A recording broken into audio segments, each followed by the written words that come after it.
जब आसमान चीरती हुई गरज उठती है फाइटर जेट्स की दहाड़, तब ना सिर्फ दुश्मन के होश उठते हैं बल्कि देश का सीना भी गर्व से चौड़ा हो जाता है।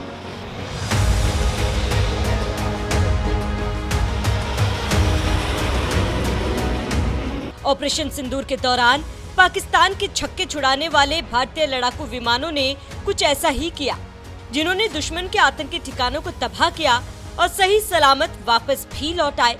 इन फाइटर जेट्स या विमानों की रफ्तार और इनकी ताकत सब कुछ एक चीज पर टिकी है और वो है इसका इंजन, जिसके दम पर फाइटर जेट ध्वनि से भी तेज रफ्तार हासिल करने के साथ ही आसमान में गजब की कलाबाजियां भी दिखाता है। और सबसे बड़ी बात तो ये है कि फाइटर जेट्स की जान इंजन को भारत अब खुद ही बनाने की कोशिश में लगा हुआ है, यानी कि वो इंजन जो मेड इन इंडिया हो। भारत के इसी सपने को नाम दिया गया है कावेरी। ऐसे में क्या है भारत का ये कावेरी इंजन प्रोजेक्ट? देश की आत्मनिर्भरता की उड़ान के लिए क्यों है अहम? कहां तक पहुंचा है इसका सफर? चलिए जानते हैं। कावेरी इंजन भारत का एक स्वदेशी टर्बोफैन जेट इंजन है, जिसे डीआरडीओ की गैस टरबाइन अनुसंधान प्रतिष्ठान ने बनाया है।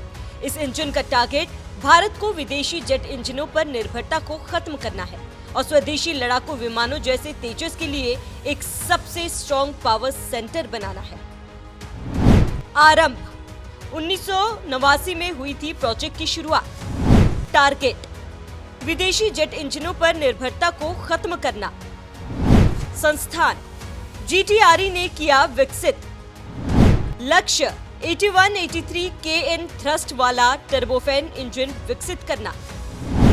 चुनौती मटेरियल की कमी और अपर्याप्त फंडिंग। दरअसल कावेरी इंजन का नाम दक्षिण भारत की प्रसिद्ध कावेरी नदी के नाम पर रखा गया है।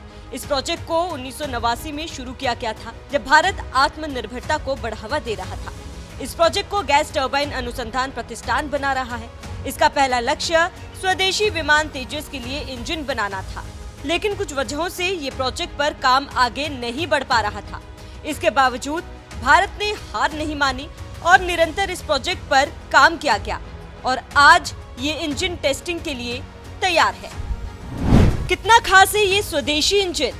ये इंजन टर्बोफैन है, तेज रफ्तार और कम ईंधन खपत फाइटर जेट्स और ड्रोन्स के लिए बेस्ट है। सिर्फ तेजस ही नहीं, ड्रोन, कार्गो प्लेन और सिविल एविएशन में भी काम आएगा। इसके कई वेरिएंट्स ने हाल ही में रूस में टेस्ट पास किए हैं। मौजूदा समय में 78 केएन थ्रस्ट देता है। तेजस जैसे हल्के विमानों के लिए ये ठीक है। इसमें हाई प्रेशर कंप्रेसर, कंबस्टर और टरबाइन है, जो इसे अलग अलग परिस्थितियों के लिए परफेक्ट बनाता है। इसका वजन 1180 किलो है।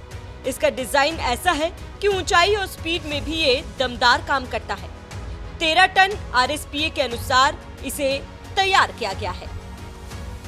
अभी तेजस में अमेरिकी GEF 404 इंजन यूज होता है, लेकिन उसकी सप्लाई में देरी और ज्यादा कीमत की वजह से भारत को परेशानी होती है, जिसका समाधान है कावेरी इंजन। आने वाले समय के लिए भी ये नए नए फाइटर जेट्स में इस्तेमाल हो सकता है। भारत ने कावेरी को दूरदर्शी बनाया है।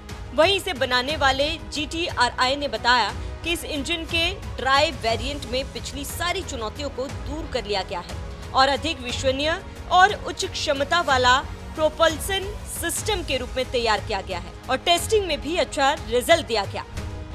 इन सब खूबियों के बावजूद इस इंजन को लॉन्च करने में देरी हो रही। इसके पीछे कई कारण हैं। तकनीकी दिक्कतें, फंड की कमी और पश्चिमी देशों की दोहरी नीति।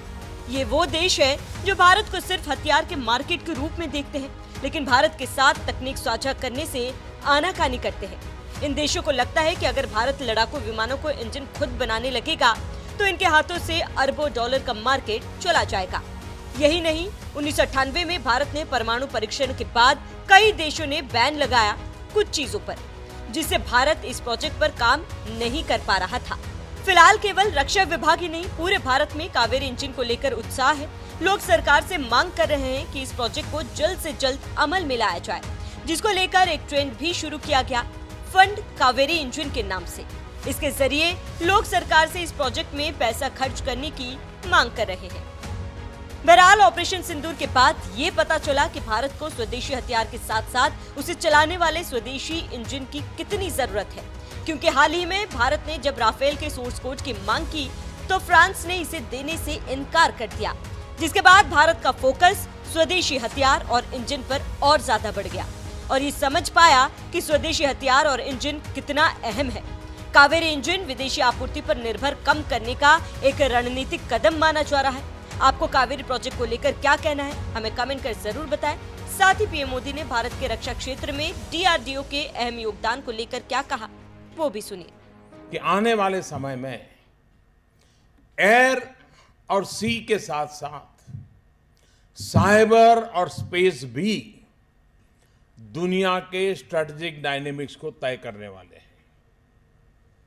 इसके साथ साथ इंटेलिजेंट मशीन्स भविष्य की रक्षा सुरक्षा क्षेत्र में अहम भूमिका निभाने वाले हैं।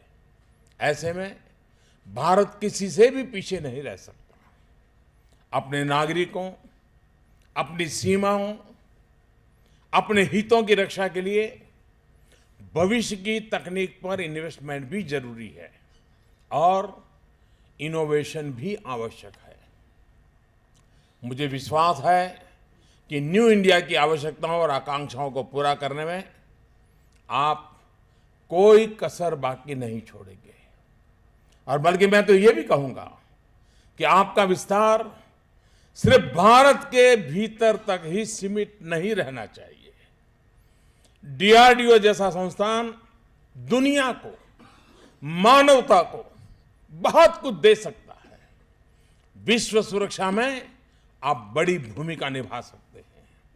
आज दुनिया के बहुत से देश हैं जिन्हें सीमाओं पर हमले का खतरा नहीं है। अड़ोस पड़ोस में सारे मित्र देश हैं, लेकिन ये देश भी जिन्होंने कभी नहीं सोचा था कि उनको बंदूक उठानी पड़ेगी, क्योंकि अड़ोस पड़ोस में कभी युद्ध का खतरा ही नहीं था। सीमाएं सुरक्षित थी, शांति खुली थी, प्यार भरा माहौल था, लेकिन वे देश भी आतंकवाद की चपेट में आ गए। उनको भी बंदूक उठानी पड़ी। डीआरडीओ ऐसे देशों की भी आंतरिक सुरक्षा बढ़ाने में अपना योगदान दे सकता है।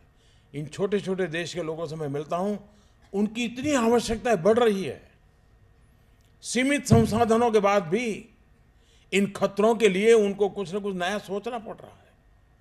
हम ऐसे छोटे छोटे लोगों के हाथ पकड़ करके उनको सुरक्षा की गारंटी दे सकते हैं। ये मानवता का काम होगा और आपके द्वारा किया गया ऐसा हर कार्य मानवता की बहुत बड़ी सेवा होगा और विश्व मंच पर भारत की भूमिका को भी और मजबूत करेगा।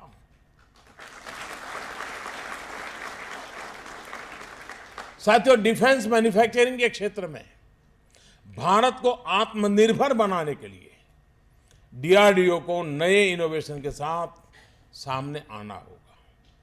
देश में एक वाइब्रेंट डिफेंस सेक्टर को बढ़ावा देने में, मेक इन इंडिया को मजबूत करने में डीआरडीओ के इनोवेशंस की बहुत बड़ी भूमिका है और इसलिए हमारा ये निरंतर प्रयास होना चाहिए कि डिजाइन से लेकर डेवलपमेंट तक हम पूरी तरह से आत्मनिर्भर बने। हम ऐसा इकोसिस्टम विकसित करना चाहूँगा जहां इंटीग्रेशन हो और इनोवेशन पर संपूर्ण ध्यान हो।